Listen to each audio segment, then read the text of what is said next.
Well, are you ready to gavel this to order? Yeah, let's do it. All right. All right. Lewis Raymond Kolker, thank you so much for joining me today. I've been following your work online, sort of like a peeping tom or something, for the last couple of years, and random comments on your playing, and but I never met you, had always been curious, sort of like, he strikes me as someone who is sort of inhabiting a similar space that I felt like I was inhabiting when I was a student. Just like steel drums is the thing where you feel the most comfortable. And I don't want to presume that about your playing on other instruments, but for me, that was always my home base. And I kind of I want to get into like what got baby Lewis involved in music at all. But I'm curious first, what was your impetus for reaching out to do the podcast? Um, that's a good question. It was like five things. It was like an atmosphere. Hmm. Part of it is I saw your posts that were just like, I will talk to anyone. And I was like, Mm-mm. I'm anyone, you know. Part of it is I share your frustrations with the limitations of social media to like Mm. actually talk to someone. Yeah.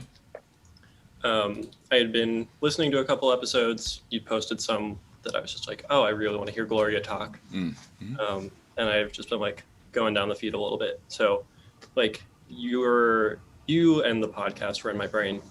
And then it's funny that you talk about like seeing my posts and like just like having that one-sided relationship, Mm-hmm. because I feel the same way towards you Mm. Mm. as like that guy's in so percussion. Like I know way more about him than he knows about me. And then like same thing listening to your podcast. It's like I've heard a lot of stories about his life and we have not talked, and that's weird. So I should get to know this guy.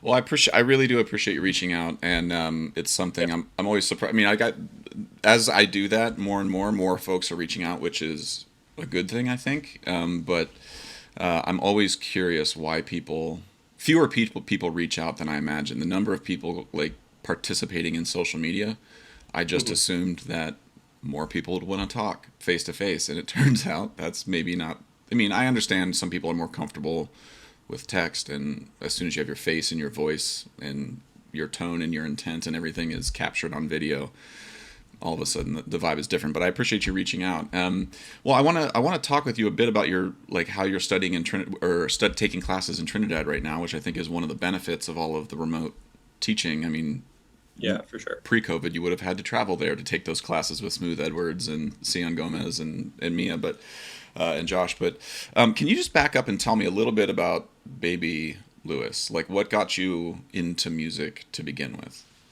Sure. So I'm the youngest of three. I have two older siblings. Joey is 7 years older than me. Becca is 4.5 years older. Hmm. So by the time I was in elementary, middle school, they were already in like middle school, high school. And where is Uh, this? Sorry to interrupt, but where Sorry. did Oh, you grow up? Austin, Texas. Okay.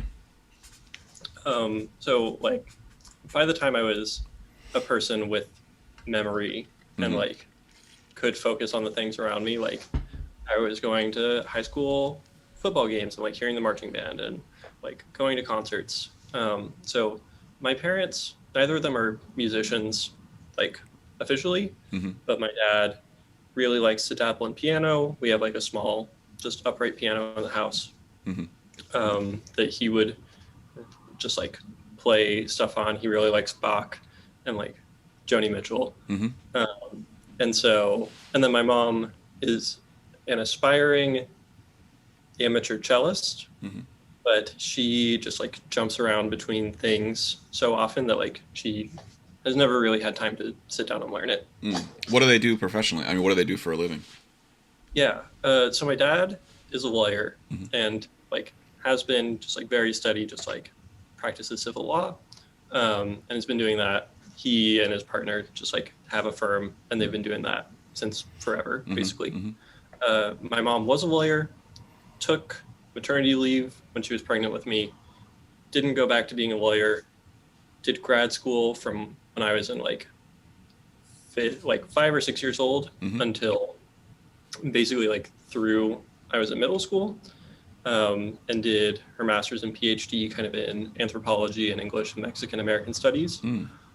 Um, and then co-founded a nonprofit that was like oral histories on people affected by the death penalty. So like families of like murder victims and families of people who had been executed, and just like questions about justice. And then she left that organization, taught at a few different universities, and didn't really vibe with that, just like politics of being an academic. Got like certified again by the bar and has been an immigration lawyer for the last, I think, like 7 or 8 years, and is now like back in teaching. She's doing a couple classes at University of Texas, San Antonio. One of her grad school friends was just like, hey, we're looking for somebody. Can you come in and do this? So. Okay. Awesome. Yeah. When I say that she jumps around a lot, like her life is insane. That's awesome. Oh, I mean, that all sounds really interesting. And but like, so it sounds like you grew up in a musical household, but not like professionally musical. Yeah. I grew up around like 4 people who all liked to play music and didn't think they were going to do it professionally. Well, was there, okay, so when did you did you join marching band? Like what was your sort of music ed studies in Texas? Yeah. I think like when I was in 4th grade, I was like, I want to play an instrument. And then I was like, I'm ready. I want to do this. And then after that, after some negotiation, I was like, I want to do drums. And because I'm the youngest of 3, my parents were like, okay, fine. Like, I think they had a rule when they were like having kids that were like, no drums, no other things. And then by the time they had been parents for like 20 years or something, they're like, okay, we can have drums, it's fine. Yeah, I mean, I'm not a parent, but what little I know of friends of mine who are, I think you have rules, you have things that you're like, I'm not going to do this, I'm never going to give my kid sugar, something like that. And then it's like rules, I think it's nice, but I think you often end up breaking them as a parent, as a teacher too. I mean, there's things I feel, or as a player, I mean, there are things as a student I was like, I'm never going to do that. Here I am at 41 doing all of that and having broken all my own rules. Yeah.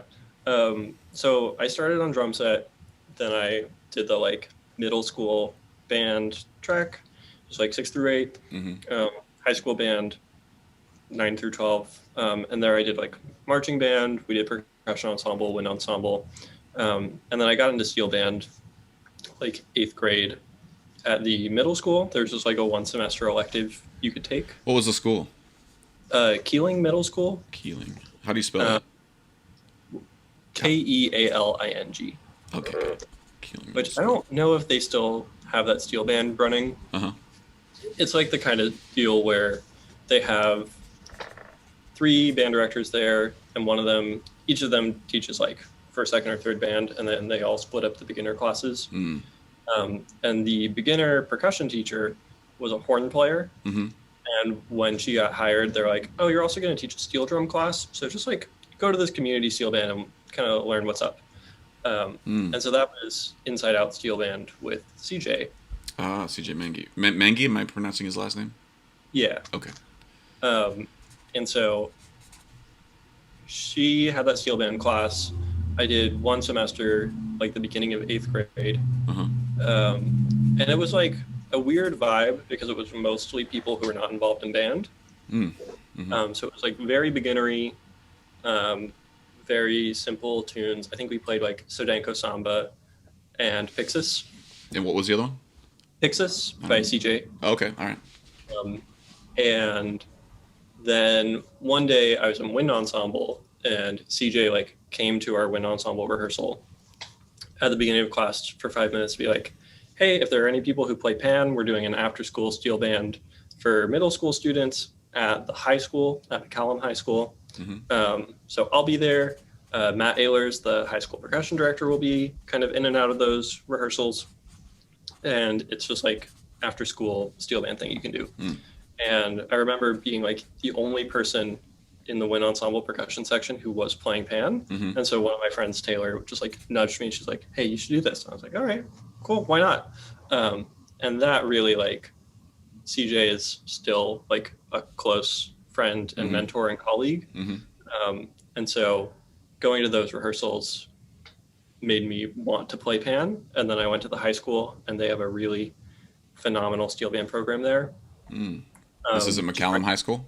Yeah. Okay. So a lot of guest artists. We did that at PASIC 2012 in Austin. There was that like combined steel band with North Texas, and then the UT like jazz ensemble, and then Andy and Mark Walker, and I think Relator. Right? Yeah, I know Relator works with Andy a bunch. Yeah, and so like our high school steel band played in that group. Awesome. Yeah, which is like kind of unreal, and I'm still just like blown away that I was lucky enough to have that experience. Yeah, I mean, as you're talking, I mean, I'm starting a podcast with Yuko Asada. Do you know Yuko? Oh, not well. I mean, I've met her a couple times. She's really great. I mean, she was married to Cliff Alexis, and then he passed away. And she and Liam now co-run the program at NIU, and she and I are doing starting a podcast actually today called Pan and Tune, and it's mainly she and I talking to people from, like, we're not from the Caribbean culture. You know, I learned about steel drums from Joan Wenzel in Dover, Ohio, and she learned about it from Cliff. That's who built all the drums that I played on all through undergrad and my high school and undergrad at the University of Akron were all sort of Cliff pans and that sort of ethos of teaching and that sort of thing. And Yuko, of course, was married to Cliff, but you know, and there's a big steel band scene in Japan, and so we're talking to folks from the Caribbean culture, sort of trying to. I mean, we're not trying to like fill any gaps, but just to be like, I think there's a bit of a disconnect between Trinidadian steel band culture and the steel band culture in the United States. I don't mean that as like there's no value judgment there of like it's a terrible thing and everything. It's just like it's something that's happened, I think, over the last 100 years or 80 years of pan sort of starting to come to the U.S. And it's it's interesting now 20 years out. When I was in your position in school, there was, I mean, I think in Ohio maybe 2-3 steel bands in the entire state. You know, it was my high school and then the University of Akron. And then over 20 years, students graduate, they go off to start their own programs. And because the educational systems in the United States, like you start playing music in 4th or 5th grade, almost in every school in the United States, that's kind of like when it happens. And where those education systems are really pumping, when you inject anything into it, if it was like Balinese gamelan or tabla playing or something, it's just like steel drums because of Cliff Alexis. Other folks too, but Cliff Alexis and Ali Manette, I think, had two of the largest sort of impact moments in the United States, especially in the education system. And then now, 20 years later, you're looking out and you're like, okay, Midwest. Now you can't spit and not hit 5 steel bands in Ohio. And Texas. There's other places too. Like I don't want to. The East Coast has a lot of really great educational programs. You know, Harvey Price at University of Delaware has been there for a long time. NYU now, but Texas is another place that really grabbed a hold of the steel drum idea and was like, this is important. Let's put this in the system. And now it's like there's huge mass steel bands coming out in Texas. There's steel bands everywhere. Same thing. You can't throw a rock and not hit 5 steel bands.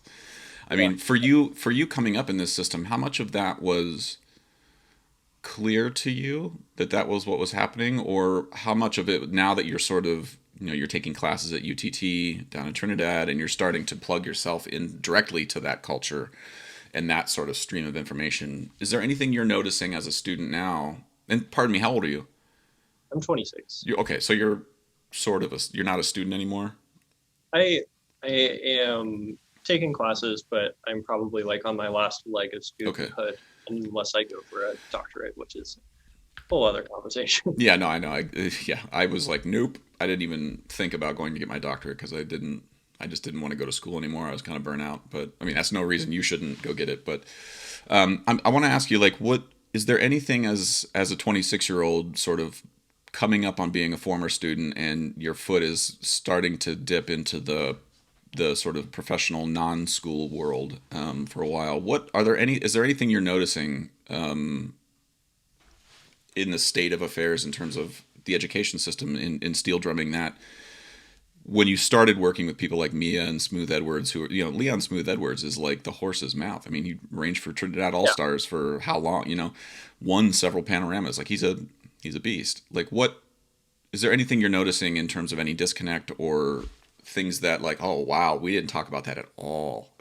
Coming through University of Texas or wherever. Yeah. Well, I mean, I think the biggest thing is just like the historical context. Mm, I mean, there was, I don't know if you went to the National Society Steel Band Educators Conference I a did couple not weeks know. ago. Mm, There was a good panel discussion, and, Mia and Yuko were on that panel, as well as a few others. I don't want to go through every yeah, name, but yeah, I it's okay. am leaving out people, so go look it up if Hmm. you're interested. But they really talked about like how you can bring the history and the culture authentically into your steel band.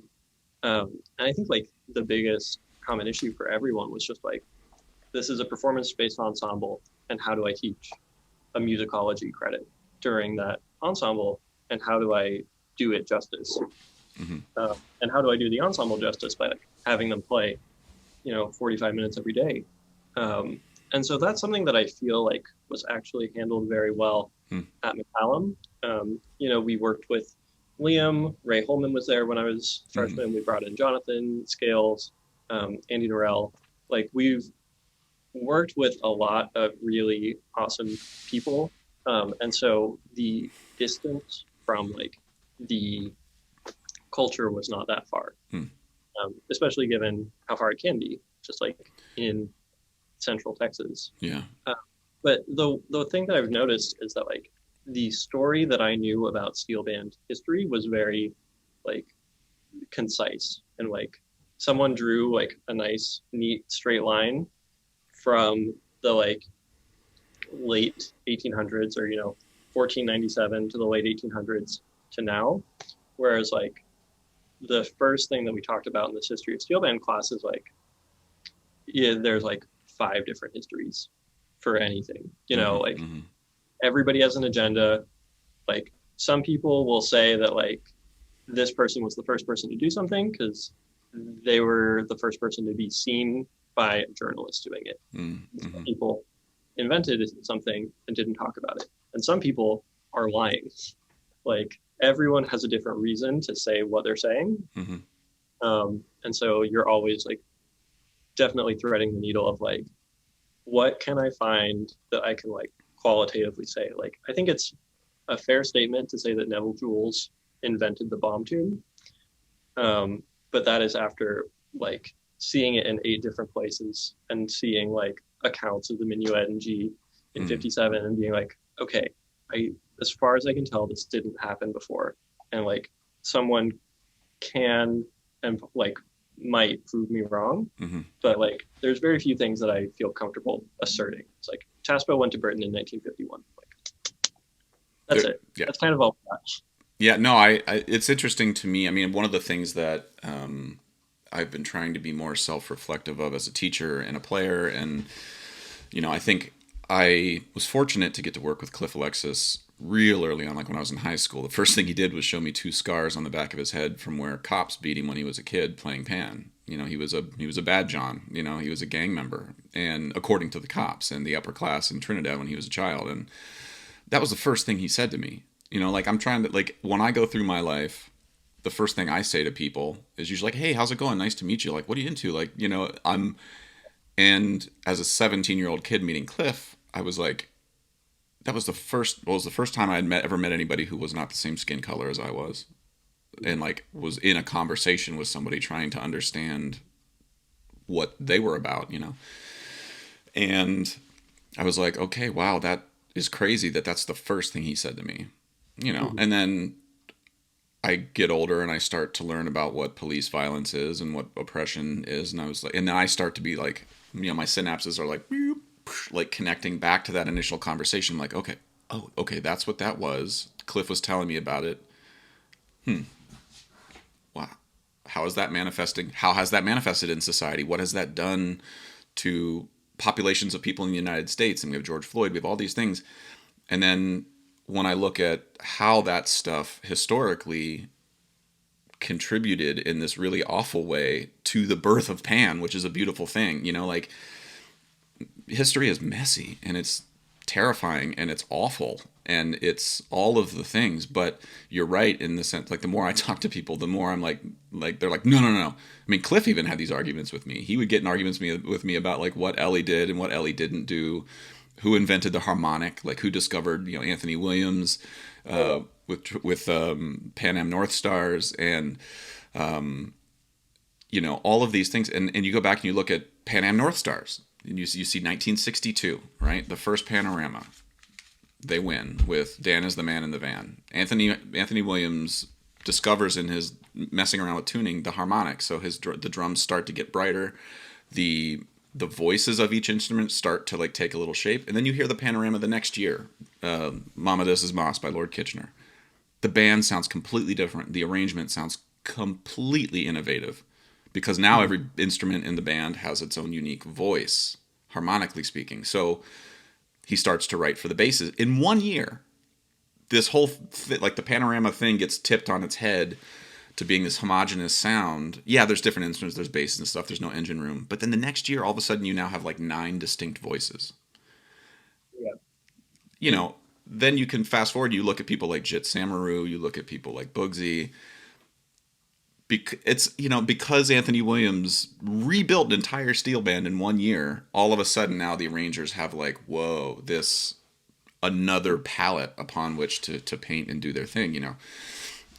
Anyway, it's that. But I think the minute I would say that out loud to somebody like Cliff might be like, no, no, no, no, no, no, that's not at all, And I don't know if they're right. I mean, I defer because I didn't grow up in Trinidad. I didn't have all the stories in my head. But I do think it's important, and it's part of the reason I'm starting this podcast with Yuko, is to try to just document these stories and not be like, this is the story, But like, here's one version of it that I've heard from blah, blah, blah. Here's another version of it. And then we're going to talk to folks like Con Cortis from, I think he's from Antigua. What is the steel band culture like in Antigua? What's the history there? Like, who brought Pan to Antigua? Like, those sorts of things I think I just want to start piecing together as much of this messy puzzle as we possibly can. But there's great, have you heard, do you know Kim Johnson? Yes, not personally and not well. There's a great book, his called From Tin Pan to Taspo. I'm sure it's crossed your path.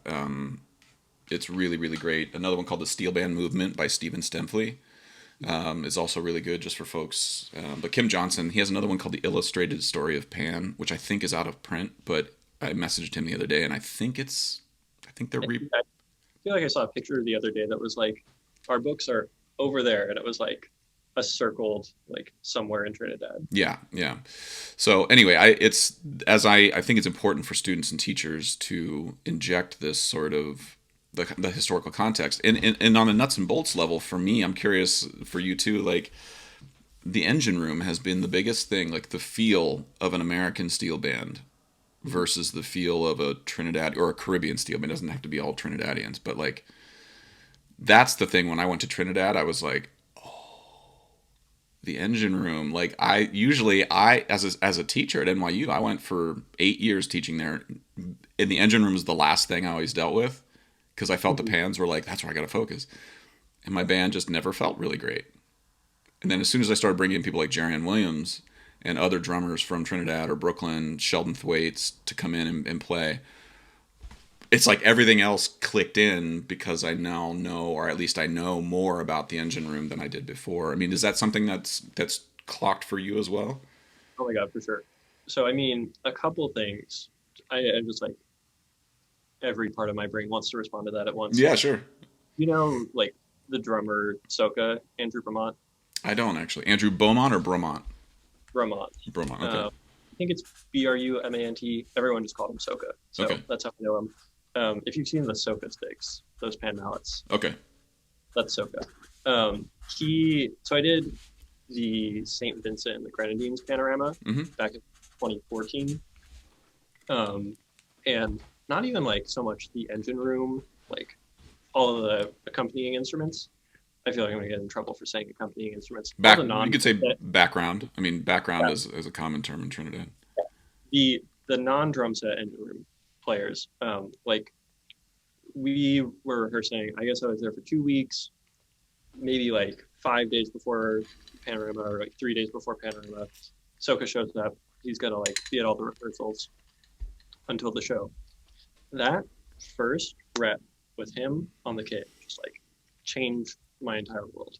It's like it it didn't matter what he did, like his time and his feel was so good, Mm-hmm. and it like magnetically made everyone around him play so much better, Mm-hmm. and then that made every pan player play so much better. Like it was incredible. Mm-hmm. And then I think like what's really interesting, because I've done the same thing. Like I've taught steel bands where it's just like, all right, write notes, write rhythms, and then like 2 days before the concert, it's like, all right, don't forget to move, don't forget to like have fun. Yeah. Like we're gonna go in the dress rehearsal, and the head percussion professor here is going to tell you guys that you're not moving or like doing enough, and so like just be prepared. And then we get in the dress rehearsal, and the first comment from the head percussion professor is like, "You guys need to move and look like you're having fun." And it's like that is the extent of engine room Mm-hmm. detailing, Mm-hmm. especially in these like I mostly taught steel bands for like people that aren't percussionists Mm-hmm. or like drummed a little bit but aren't music majors. Mm-hmm. Um, but I think what's really interesting is like if you think about the history of the orchestra, it's like we had these pitched instruments and we developed all of this harmony and voice leading, and then at some point we added drums. Mm-hmm. And I feel like that's the way that we tend to teach steel band is like we have all these notes and all these rhythms, and then we add drums because like pitch and harmony are such a high priority. But if you think about like where the pan came from, it's like you've got your drumming, moving to tambu bamboo, moving to iron, and it's like, all right, you've got iron, you've got all these rhythms that are super important, this like 8 voice, like braided iron counterpoint, and then you add pitches, and then you make tunes out of it. Mm-hmm. But like, I feel like I have not thought enough about the fact that like these double seconds that I play like are big tuned break drums. Yeah. That was something that Andy Norell really kind of cracked open for me a little bit, just thinking of the percussion, thinking of the steel band as a percussion ensemble rather than a it's all engine room. That's the like all the rhythms that were played on the biscuit tins or the cutter and tambu bamboo or the bottle and the rum bottles. Like if you go back to listen to old Iron Lord and Vader tunes, there's a great one called "Me One Alone," and you off of there's an album called Calypso Awakening. Oh no, sorry, Lord and Vader Live in New York is this one album, and it's just he's just a chant well singing one thing, "Me One Alone on the Ocean," and there's just bottle and spoon accompaniment with like one drummer and some shock, and it's awesome. And then there's another one that's a calypso version of the same tune, but with one break drum, some shock, a drummer, and then like clarinet, piano, like he harmonizes it. And to hear the two versions back to back is like you can hear literally the transition from bottle and spoon into like soca or into calypso music, and it is interesting. I think it is true that the steel drum in its natural evolution went from straight percussion to pitched instruments, and then the straight percussion kind of got back in the mix after. I mean, the first panorama didn't have a drum set, right? Like a lot of those early panoramas were just like hi-hat and maybe kick or something, some shock, a drum, like a tom player or something in the background, or a scratcher. There was no drum set, that came, and I don't remember who the drummer is that sort of was there's a great podcast called The Engine Room with Larnell Lewis. Yeah. And he did a chat with Sheldon Thwaites, Earl Brooks Jr., and Jerian Williams, and they talked about all that. I mean, they listed all these drummers that sort of were like, oh, this is the first guy, something Bailey, I think, Richard Bailey. Anyway, it's interesting, but I agree with you that now, like, focusing on the engine room as the thing that gels everything is something I got to later than I should have. Yeah. Well, it's interesting too, because like I'm still living in Lincoln. Mm-hmm. I'm moving at like over the summer to start a new job in North Carolina. Mm-hmm. But I'm still in Lincoln. The steel band at Nebraska is playing Pan 2000 this Mm-hmm. year. And so like I know that at some point I'm going to go jump in on iron. And I was talking to Dr. Hall about it. He's like, yeah, like, I mean, you could play double seconds if you want. I was like, no, I want to play iron. Mm-hmm. He's like, okay, cool. I want somebody like who knows what's up on that part. Which the more I think about like, there's no like prestige level, like especially in panorama tunes, like tenor parts are hard, like guitar parts are hard, bass parts are hard, double second parts are like there's no easy part Mm-hmm. in there. But like I feel like the iron is such a long neglected role in that ensemble that is just like as difficult, if not like more taxing and difficult than the drum set part. In the same way that like if you're playing the quarter notes and pieces on wood, like it's that same feeling of like I am responsible for everything right now. Mm-hmm. Yeah, well, it's also in my experience drilling steel bands in Brooklyn and in Trinidad, the thing that is often in the engine room, the thing that is plugged in last is often the iron. At least in the bands I've worked with, that may not be the case. Other bands, have different cultures and whatever, but like the iron player is always like the last person to sneak into rehearsals and get set. And I have tried to make a point to pay more attention to the irons in particular because they're the loudest instrument in the band. If they play a note out of place, everybody hears it. A guitar player hits a wrong strum. Yeah. You can get away with a few of those, but an iron player going clang like in a hole, oh man, like Mm-hmm. you just lost the panorama. Like it doesn't matter how good your band played. And so to get folks in the engine room to really take that part seriously, yeah, it's hard because I think there is a feeling of like it's like being the triangle player in the orchestra. You're just sort of like Mm-hmm. 342, 343, and then you go ding, and the conductor's like, you were a bar early, and you're like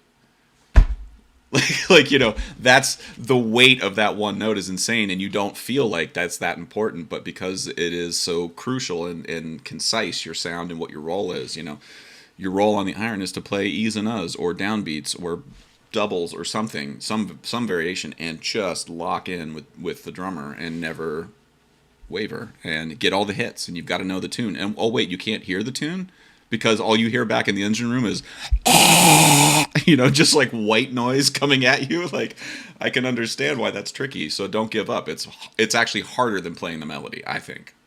Mm-hmm. Well, Lewis, I want to ask you, you have been doing a lot of solo playing too. I've been seeing you post online, Yeah. and in particular doing some stuff in the contemporary realm. And you posted something the other day about, given the history of contemporary or of like Western classical music in Trinidad and Tobago, like what's been going through your head whenever you choose a solo piece? I know that you're playing the Paul Lansky piece Pandemonium right now, and so good luck to you. I hope you're doing a lot of drugs and learning, trying to figure out how to survive that piece, because I barely did. Yeah. But what's been your goal with sort of learning contemporary music or doing? You were doing a transcription of Minuet in G or something the other day, or Chopin, I think, is what it was. The Chopin Nocturne. Yeah. For Opus 9 number 2. Yeah, I mean, the thing is, for me, classical music has just like always been part of band playing. Mm-hmm. Like, I went to a high school where it's just like the final exam for the steel band class was like you played an etude on pan, and so it was like just a short like Bach violin something. I don't remember what, but just like you had to learn Bach on pans, and then it was like, oh, you're gonna play marimba solos, you could play a timpani solo, you could play a multi percussion solo. We've got a couple pan solos in the cabinet, and it's like I was like, I like playing pan a lot more than I like playing timpani. Let me dig those out of the cat. So I did that. I was playing like Liam Teague solos. Mm-hmm. When I was in high school. I started off with like Paul Ross's Little Ryan when I was a freshman. And at a certain point, which was probably like after my freshman year of college, I was like, I have run out of pieces to play. I am hounding every publishing company I can find and like don't see anything Mm-hmm. anywhere. Um, and it was tricky then because like I played lead and seconds, but I didn't have any instruments of Mm-hmm. my own. Mm-hmm. And so like if there was a piece that had notes out of range, I was like consistently, I was like, this is one more piece that I like can't even play. So I was like, I'll just commission one of my friends, Marco Sharippa, if you know him. Mm-hmm. I was like, I'll just commission one of my friends. So I met at this marimba thing. He plays pan, he writes music. I'll see if he'll write me a piece. And so I commissioned a like 9.5 minute, like 4 movement tenor pan solo from Marco. And it was like one of my favorite things that I had played by that point. And I was like, I'll write music for myself to play with my friends because I I like writing music and I need more things to play. So I started writing solos and writing like duets with marimba or piano or flute. And I was like, this is fun because I get to play music with my friends. Mm-hmm. And like my musical upbringing, like I didn't grow up listening to soca and calypso in the house. Mm-hmm. I listened to my older siblings' wind ensemble concerts, and I listened to like Bach and Keith Jarrett, like on the piano, but like not any of the things that we've been talking about. And so part of it is like a cultural appropriation issue of like, I would not play soca or calypso as well as people who actually know that music. And I am constantly like trying to study that music and like learning the canon of works, learning who the important people are, learning like I think the social commentary aspects of calypso are like totally fascinating, and I love just like reading about tunes like Rum and Coca-Cola and like what the original lyrics are and what got sung and sold in the United States. That's just like a dumb and ridiculous like a misappropriation of that tune. But like I am a classically trained percussionist. I have 7 years of college in that area, and so I love this instrument, and I have a really deep respect for its history, and like am still just like trying to absorb what it means that like this instrument came out of everything that it did. But like I feel like I would both like not authentically be my musical voice if I was playing a bunch of classic calypsos arranged for solo double seconds rather than like pandemonium, because pandemonium is like where my brain is at. I spent like Lansky lives in my brain rent free in my competition, and I was learning 3 moves last year when we got locked down and I lost marimba access. And it's like there are people who can do it better than me, and like that should be their careers, and I'll do this. And then like I really do not like participating in the commodification of like the United States created island fantasy that is how people think of Trinidad up and Hawaii. And so like if I am playing pan in like a farmer's market or in like a bookstore, then I'm just playing like nice, agreeable classical music, because it still fits the setting. But like people aren't going to come up to me and be like, Jimmy Buffett? And I'll be like, no, like clearly that's not what I'm doing. Like there's just like, those are all the factors that go into it. Well, as you're talking, I mean, listen, I'm this being locked inside the house with like no human contact other than Zoom has had me inside my head about like, all right, what are my rules? Like, what are the things I ethically feel bound to? The older I get, have I played Jimmy Buffett tunes? Hell yeah. Hundreds and hundreds and hundreds of times, Lewis. Hundreds of times I've played Margaritaville. And I was talking with Yuko the other day, and I was like, I think I can't anymore. Like and she's like, well, Robbie Greenwich would never say that. Yeah. He's been playing Margaritaville for how long with Jimmy Buffett? And, so now again, like, I don't think I can be like, well, he's playing Margaritaville, so I'm going to go do it. And that's okay. Right. It's like, well, he's also Trinidadian. He's won panoramas. He's a legend in the field. Like he's earned cred that I haven't. Right. He can do what he wants. Yeah. But on the other hand, I think if you said out loud to Robbie, I don't know Robbie at all, but I'm gonna guess if you were just like, I think Margaritaville is cultural appropriation, he'd probably just be like, okay, whatever, but that paid for my house in Trinidad. Like, and I'm saying this a little bit in jest, and I don't have a good answer for myself. I mean, I've been thinking about this a long time. Where for you I mean, you mentioned like you don't want to participate in the commodification that the U.S., like the sort of the view of like Yeah. when 30 years ago, 20 years ago, if you asked people where steel drums were from, what country, nobody would have said Trinidad and Tobago. Nobody would Yes. have even known that those are sister islands. One person might have been like Trinidad, but like it's now only now that people even say the words Trinidad and Tobago together, because of awareness now that they are a country together. And Tobagonians would get really upset whenever you leave out Tobago when you say those two countries together. But like, what is your responsibility? I mean, do you feel like you have a responsibility to change that mindset in any way, in a positive way? Like, how do you feel like you can actually change that mindset? Yeah. So I think the biggest thing that I try to do is like, I don't know, there's a lot of really easy no's, right? Like the no Hawaiian shirt thing is like a very clear line in the sand that I can draw just based off of like the realities of geography and the like multiple thousands of miles that are between Hawaii and Trinidad and Tobago. Um, the I am like still figuring out the least clunky way to like present the information. Like when I go and play concerts, and I haven't played a concert in a while, so I haven't gotten a chance to try it out. But just like Mm-hmm. I need to talk more about where the instrument comes from, Mm-hmm. and it's like now I've like snuck it into my bio where it's like I like Lewis specializes on steel pan, the national instrument of Trinidad and Tobago. Just like little things that are like here, Trinidad and Tobago, Trinidad.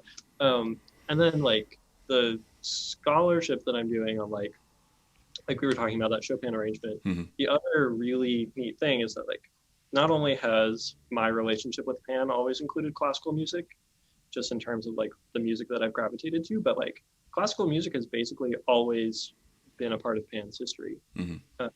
And like, you think about the program for TESPO, and right now I'm trying to research like when the name of like steel orchestra came in, Mm-hmm. and how we use the term steel band and steel orchestra interchangeably, Mm-hmm. and bomb tunes, and like how that's classical music that's kind of turned calypso.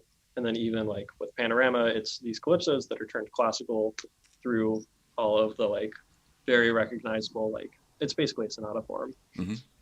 Um, I'm also curious too. There's is it Ross Shorty?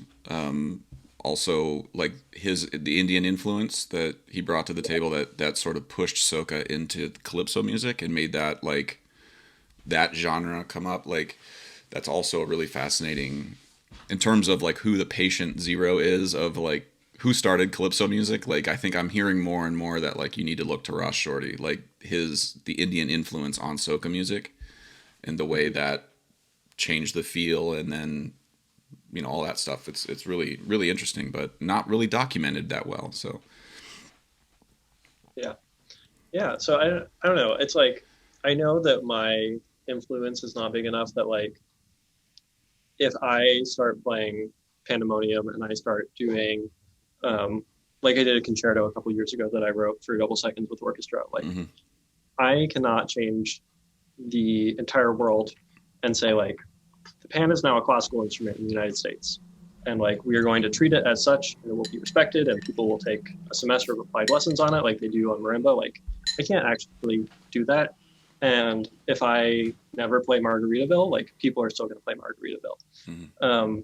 So I am really just trying to think about like what is the maximum that I can do from like what do I feel good about doing, and I do that in like everything I do. Like I play in a chamber group right now, that's mostly like grad students and alumni at the University of Nebraska. Mm-hmm. And I don't think I've pitched a single piece by a white guy in the last year. Mm-hmm. And I would say like 80% of our rep is white guys. And then I suggested the other 20% of the rep, because with people from like an orchestral conducting background and a classical pianist and a classical clarinetist, flautist, like the number of inputs is like overwhelmingly the historical like Western canon. Mm-hmm. And it's like, I know that I cannot stop this ensemble from playing Copeland. We put in a grant a year and a half ago to play Appalachian Spring. We're going to play App Spring. And like, that's good because that's a good piece. And it's like, how far can I shift the Overton window of like playing living composers and like people who reflect a wider community than just like like early 1900s French guys, which is a lot of what we do as a like small chamber group. So I don't know. It's like I feel the same way about Pan that I do about chamber music as I do about solo percussion, which is just like find music that I like, find the people who I want to support, especially like for living composers, material ways of like buying their music and putting out recordings and like giving them programs to send to ASCAP. That's a very long-winded answer, and I don't remember where we started. No, we were talking about cultural appropriation and sort of how you like where your role is and sort of like what your ethical responsibility is. I've gotten paid. I mean, when I was in school, I played gigs 3 times a week at various places for parties, and you get asked to play Stairway to Heaven and the Little Mermaid song and like all those things. And I will say that I think in those moments I wasn't a very good, I don't want to say advocate, but I wasn't a very good historical advocate for what I was doing at a bat mitzvah for somebody's daughter, like playing a pool party. Also, I feel like in hindsight, I don't know what my role was at a pool party. Like, what is my role? Do I just never take pool party gigs because I don't feel like I can actually affect, change? I don't know. But what I can do at those pool parties is get way better at my instrument and get better at improvising and playing chord changes or whatever, because most people aren't even paying attention to you at those things. It's their daughter is getting check after check after check at their bat mitzvah, and I'm just over there strumming around, creating atmosphere. Now, do I want to do that my whole life? No. I hate flowered shirts. I got fired from one gig because I had a Cuban shirt, like just a monocolored shirt with like the little piping down the chest here. No flowers or anything, and I got told afterwards that I'd never get rehired again because I didn't follow the contract. Yeah, and I didn't raise. Or? No. This was just in the freelance scene when I first moved to New York. I was playing in So. It was, I mean, we treated it like a full-time gig, but we weren't making any money, and so I was freelancing on the side, and I did a wedding in New Jersey on the beach, and I thought I looked presentable, but I also felt like I was starting at that time to work with bands in Brooklyn and having more experiences in, Caribbean spaces and being like, okay, maybe the flowered shirt feels a little bit like, token or something. Like I'm putting on a costume to pretend like I'm from, and it's the same thing. I was handed one of those hats with the dreadlocks sewn into it. I was handed one of those at a gig and was like, here, this'll create an atmosphere. And I was like, I hung it on the side of my pan and then eventually moved it to the ground and then moved it to my case and like eventually got it out of the way. But then this last year we went to Trinidad, and what is the uniform for Phase 2 Pan Groove? Flowered shirts and straw hats. And I was like, come on, Bugsy, you're killing me. I felt like I had a rule, and now you dressed your whole band, white, black, and different, like everybody's wearing flowered shirts and straw hats. And I was like, all right, well, maybe my rule I need an addendum to my rule. Only in Trinidad, under the direction of Bugsy Sharp, will I wear a flowered shirt. I guess I need to adjust my rule, moving forward. But anyway. No, I think like that's you talk about like now that you're working in the Caribbean community, you're like, oh, maybe they wouldn't like this. Like if you just make your rule, like don't do anything that you wouldn't do in front of a group of Trinidadians, like that's probably a good starting place. Yeah, Like, but even that, I mean, the thing that this is the thing that's so tricky, like, and this is why I hate social media, is that the nuances, and any minute you make a rule and start drilling down on that rule, you're eventually going to hit bedrock and you have to take your drill up and go somewhere else. Like, I can have a rule about flowered shirts or colored prints. Let's say that, for example. I went to a wedding in Trinidad 4 years ago with my wife for Jerian Williams. Kendall's cousin was getting married, and I went down there, and a friend of mine, Shelly George, made me a beautiful shirt to wear. It's like, I'm going to the Caribbean for a Trinidadian wedding. I'm not going to wear my vest that I wear on stage with So Percussion, like like what. So I just said, Shelly, what do you think I should wear for this? mm, Like, I want you to dress me, 'cause she's a stylist, she's a fashion designer, she's an amazing and badass guitar player, like in the steel band. So she makes me this shirt that's gorgeous, and I go to Trinidad and I wear this shirt. I play at the wedding. It's like bright African prints. And Lewis, I copped to this to Shelly. I felt uncomfortable. Wasn't her fault. I felt like I yeah. was doing something that wasn't me, or that wasn't mine. You know. Here's the thing. I took the shirt off halfway through the wedding because I felt uncomfortable. And I blew Mhm. the armpits out. That was part of it too.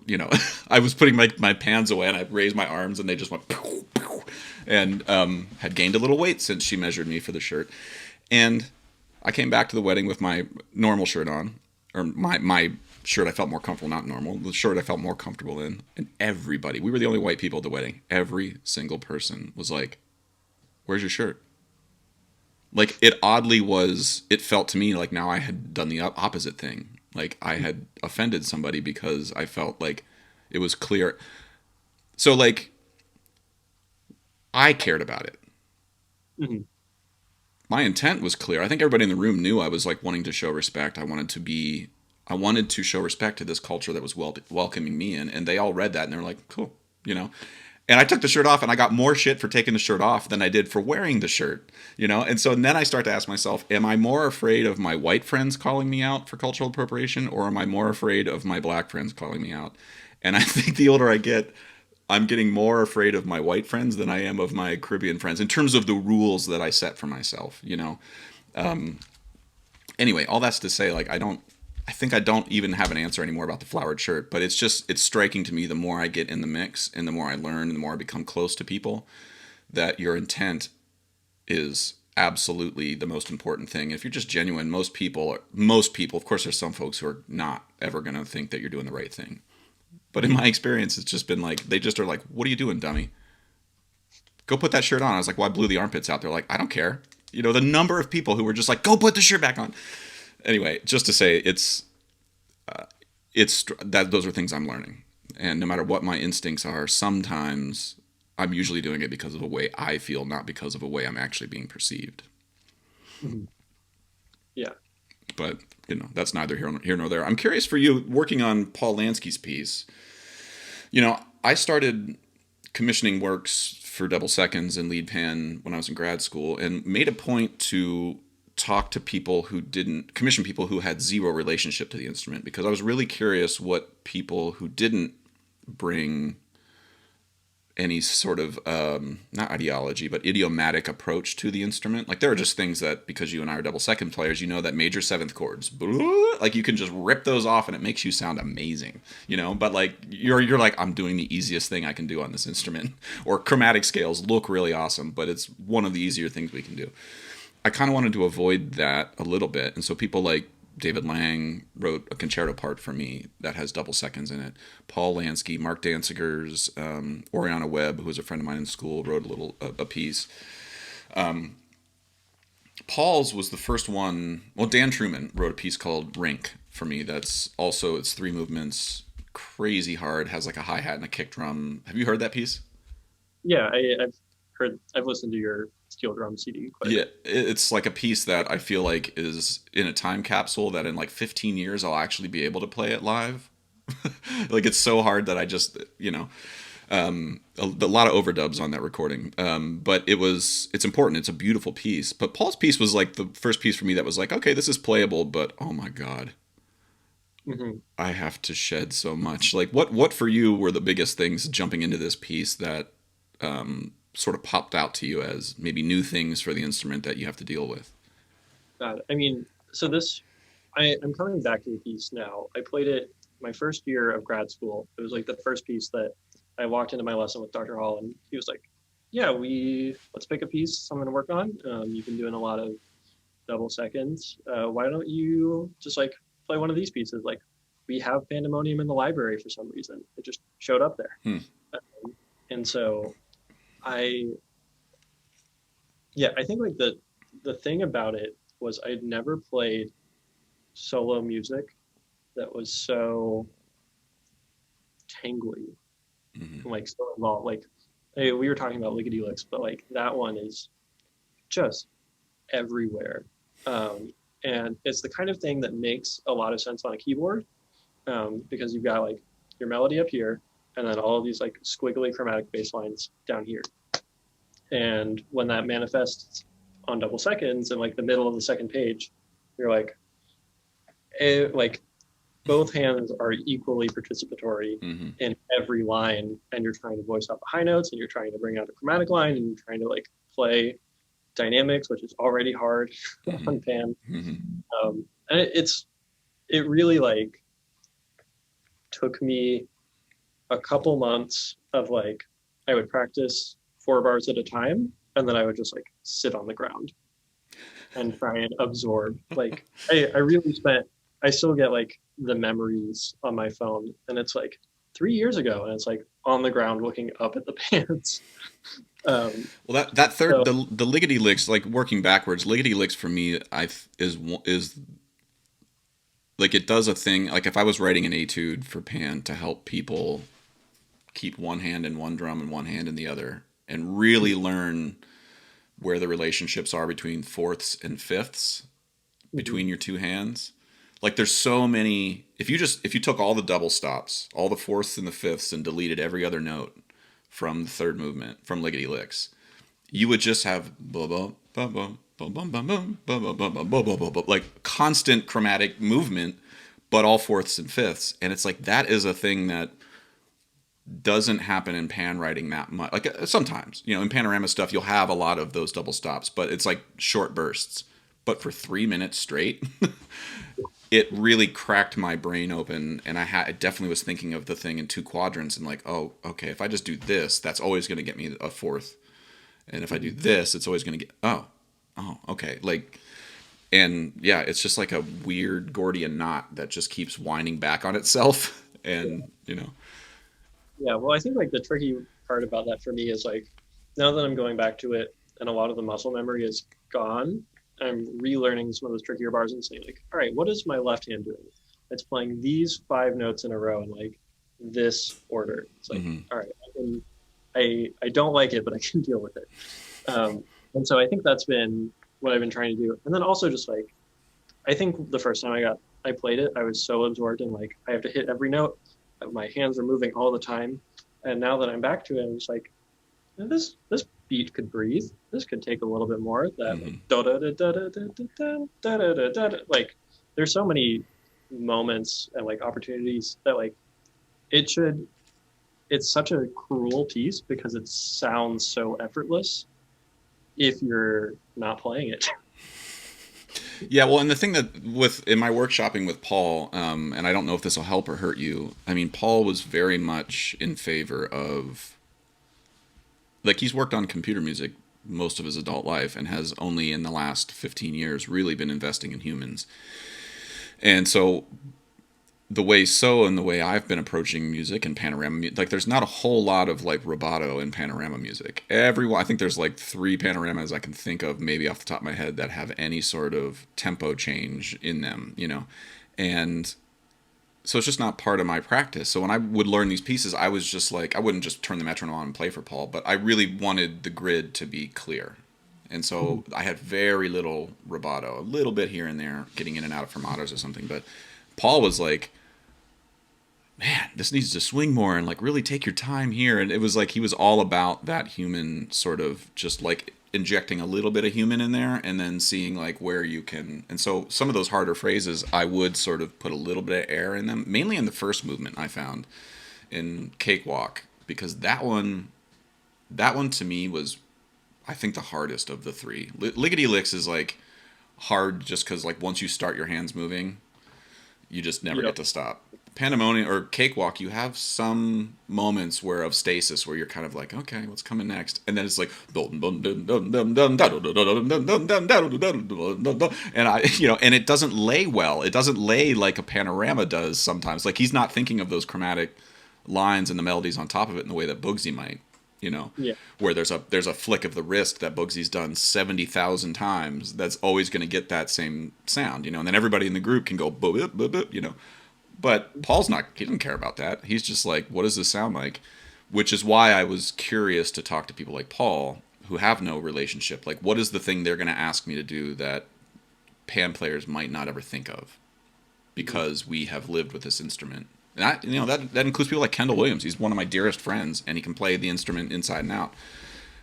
He still has limitations when there's things in his head that are like tricks and crutches and things that he's done his whole life. And so with Paul, I feel like that first movement, he really took a lot of like that chromatic influence, but stuck his own. And he does this on marimba too. It's not just pan where Paul's instincts don't always sort of manifest the most idiomatically comfortable music.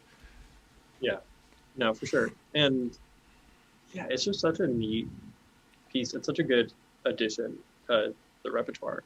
And I've commissioned pieces from pan players. I played a couple pieces by Jonathan Scales, and then people who have had a little experience on the instrument, and then like comp students at Nebraska who knew nothing about the instrument. And I just like talked to them about pan a little bit, and then they got going. And it's really interesting to see the range and like some of the things that people ask me to do. I think the hardest like 30 seconds of music that I did was like 4 mallet, like a lot of chords, and then like these embedded like kind of double stop 16th note lines with like a continuous like rim on the first beat, skirt on the last beat of every measure, and like mixed meter, so it was always in a different place. And depending on the notes that you were playing, it had to be like on a different pan. And I'll send you like an Instagram message or something with that clip, because it was the most bonkers like bit of music of my life. And after that, I was like, I'm going to start asking people to edit a little bit more, because I did do it as like, how far can you get with like just what the composer wants to write, with like what of this is like editable to like make it sound a little better, or like make it really like come to life on the pans. But like if they write something hard, I'm going to suck it up and deal with it. Yeah, I mean, that's as a collaborator and a commissioner. I mean, that's some of the things that, again, ethics come into play. Like, where do you feel like you can tell somebody? Like, do you ever feel like if you were working with Smooth Edwards that you could ever be like, I don't know if this works? Oh yeah, absolutely not, ever. But do you think he would ever? What I know of him, I'm positive he's been in All Stars Yard at some point, tried something out, and somebody he trusts is like, bro, that doesn't work.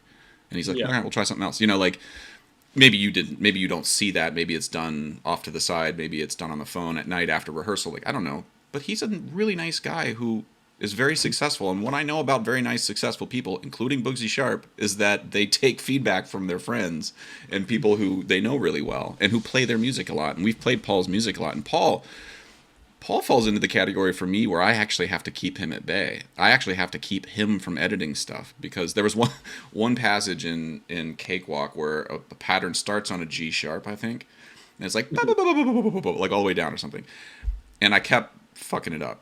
And Paul was just like, well, do you want to change the G sharp to a G natural? I was like, Paul, that changes the harmony of the chord. And he's like, yeah, but it's okay with me. Would it make it easier on you? And I was like, yeah, but... And he's like, well, let's change it. And I actually was like, no, Paul. So I'm sorry if there's a passage in there that's really hard for you. It's probably not my fault. But I was like, no, Paul, like, I'm not just... Don't give up that easily on your G sharp. That's what I wanted to say. But Paul's desire was for me to enjoy playing his piece. Like, when you're working with composers, have you... I mean, what has your experience been there? Have you found success, or have you made mistakes? Like, telling somebody to edit something that maybe they shouldn't have? That's a good question. I'm trying to think through very quickly all the pieces that I've done. I don't know, because I compose too, and when I play something that I've written, it's liquid. Like nothing is holy to me. Mm. We're playing a piece right now in my chamber group that's scored for Piero with electric guitar and vibes, Yeah. and this is my vibraphone Nice. because we're playing at church and I can get these in my car. And so like now the entire part is for seconds, and like I've had to rewrite like most measures of my part because I'm just like, no, this is what I meant here, and I'll just transpose this octave and I'll play the upper two notes of this four mallet chord that like won't fit on this instrument anyway. So like for myself, I'm just like constantly editing. Mm. And there's a piece called Currents that I was playing that I think I finished. I like had a document in Finale that was like, this is kind of how the piece goes, and then I did not finalize it until it had been recorded Mm-hmm. or something. And I was like, well, people are probably going to want to play what's in the recording. Um, and so for myself, especially if it requires like me to play Mm-hmm. and isn't putting anything on anybody else, I'll change all the time. Yeah. And it really is just like same thing with the concerto. Like I rewrote the last minute of the piece just to like I was like, well, I can do it. I have a month before the concerto competition. I can totally I can just change things up a little bit and give my accompanist a new part because they tend to read everything anyways. Mm-hmm. So I knew it wasn't going to be a huge deal for the person I was working with. But with composers, I really do try to say like, I don't know, I try and give them honest feedback Mm-hmm. where it's like, this sounds bad now, but I can practice it and it'll get better. Oh yeah, Alexis Lamb. Do you know Oh, her? I not personally, but I know of her.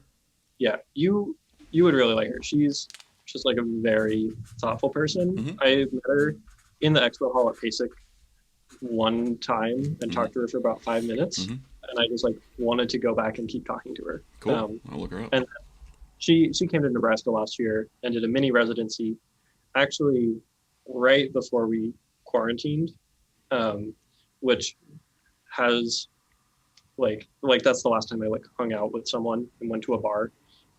Was after we did a concert of one of her pieces, but she wrote this killer double seconds and tenor pan piece Mm-hmm.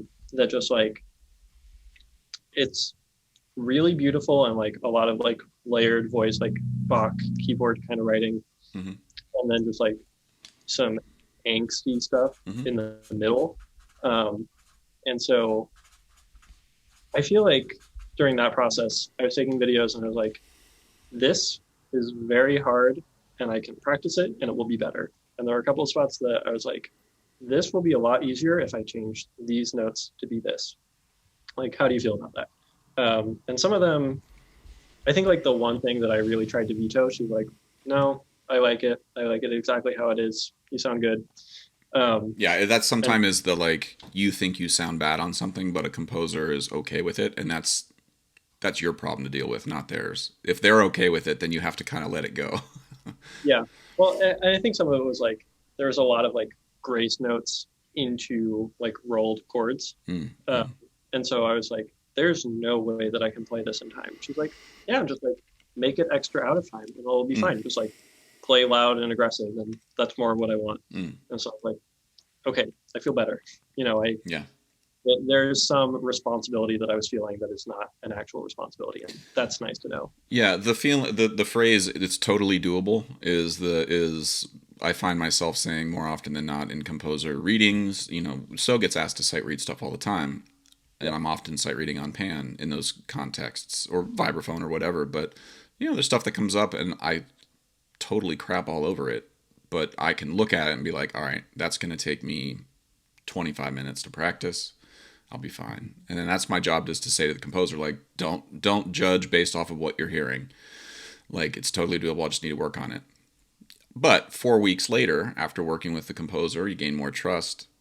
If that thing that I thought only took me 25 minutes turns out to be like a 7-hour thing because it's not possible and I've got it as good as I can possibly get it, then I'll say to the composer, totally judge based off of what you're hearing because this is as good as you're ever going to hear it from me. Like where my skill set is, like I'm going to slay this as best I can for you. And then the composer, also with the caveat that like 20 years from now, you're already playing Pandemonium way better, faster, all the cleaner, all of the things than I ever hoped to. But the piece has been out for 8 or 9 years now. Like, this is what happens. Things get easier, players get better. That's kind of what we're hoping for. So I also have to be like, but if you think it's awesome and it's close enough, you can keep it because eventually somebody will be able to play this, but not me.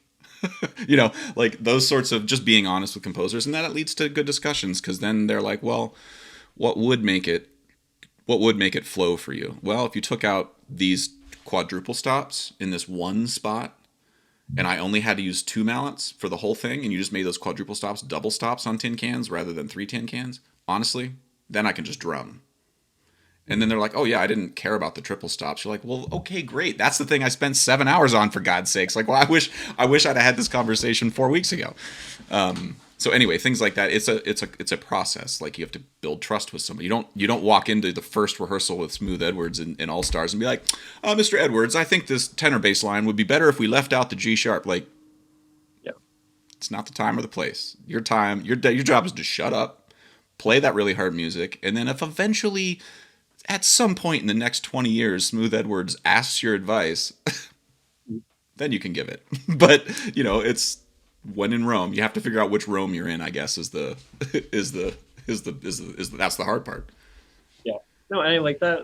Like that collaborative process is way more fun to me than like playing what is on the page, because once it's on the page, it's just like, all right, I'm doing a job. The job is to play sorcerers, like play these waterfalls. But like when everything is still up in the air and like you can actively just like push a piece of music in one direction or another, like that is such a cool thing. Yeah. Well, maybe I wish Sorcerer's Apprentice was written on double seconds because all those major seventh chords would be super easier. Yeah. Probably just lays really well on double seconds. It really does. Did you see, like, I posted a little clip of that. I did, yeah. I every once in a while I'll bust out like the first 3 bars of Porgy and Bess just to show like it is a little easier on double seconds because you don't have to do the da da da da, like you're just like it's all kind of like playing a panorama a little bit. Like I wish George Gershwin would have written a panorama. Like I think that would have been kind of rad. But well, hey Lewis, this has been really fun. I unfortunately have to let you go because I got to get prepped for this meeting at noon. But my policy with podcasts in general is you're no longer required to respond to anything I put online. You can just reach out and be like, bro, let's chat. I have a new project coming out. I'd love to shoot the shit, So my door's always open. I appreciate you reaching out to do this in the first place because now I know what your voice sounds like. I see you without a mask on. I see, this has been lovely. And so I hope that we can do this in person sooner than later. And if you're ever in New York over Labor Day, you should come and play in a steel band. Yeah, it is. Like every panorama is on my to-do list. Like, but New York especially. Like, I will make it up there one day. You should. And have you been to Trinidad yet? Not for an extended period of time. Okay, I mean, if for no other reason than just to get to meet Mia and those folks in the room down there, that would be worth it in and of itself. But if you ever go, I mean, I don't need to tell you, it'll change your life in every way you could possibly imagine. So, well, Lewis, this has been a pleasure. I really enjoyed chatting with you. Good luck on Pandemonium. I am no longer contractually obligated to play it in real life, and if someone asked me, I would have a panic attack. So I'm glad you're picking up the mantle and running with it. When you get a final version of it, I would love to hear the whole thing and then go feel bad about myself. I'll sit on the floor and take pictures of my pans from below once I hear you're playing. But in the meantime, before we get together in person, whenever that will be, stay safe and healthy, and I hope to chat with you soon. Yeah, thank you. So fun to get to meet you and get to talk to you. And you're not that old. You're hey, I wouldn't even say a generation removed from me, but literally the stuff that you've done for the instrument is making things that I'm doing possible. So well, it's your job to, somebody did that for me.